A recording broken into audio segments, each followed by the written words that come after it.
ces organes, c'est la question du pourquoi. Pourquoi faire? Ça doit bien servir à quelque chose. Vous imaginez les gens dans leur voiture entrant chez eux en pleine nuit avec une glacière, avec une oreille et du sang de cheval. Pourquoi faire? Jackie Cordonnier est au cœur de l'enquête.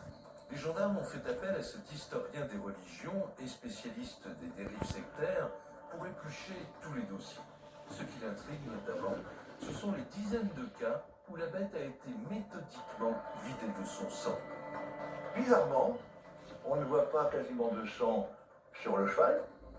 De la même manière, on ne trouve quasiment pas de sang sur l'herbe du pré. Ce sang est passé où? Il ne s'est pas évaporé. Et là, rien.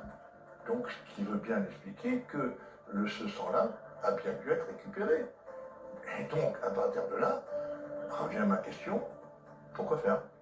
L'expert pense à certains groupes de sorcellerie qui utilisent le sang pour des rituels. Il faut savoir que le sang, par exemple, en sorcellerie, en magie noire, est omniprésent. Il va être bu dans des rituels de protection. C'est une sorte de fluide régénérateur, purificateur, protecteur. Pour les oreilles, les yeux et les parties génitales, l'expert a une explication qui glace le sang. Les oreilles, les yeux vont pouvoir servir dans des préparations, n'est-ce pas?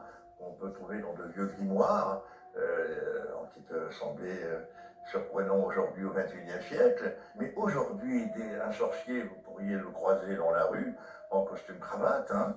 Mais les rituels, eux, n'ont pas changé depuis des siècles et des siècles. Les conclusions de Jackie Cordonnier pourraient paraître farfelues, mais elles sont pourtant prises très au sérieux par les enquêteurs. Il faut dire que le travail des gendarmes s'est encore compliqué ces dernières semaines, car désormais ce ne sont plus uniquement des chevaux, mais aussi des ânes, des vaches et d'autres animaux plus inattendus qui sont agressés.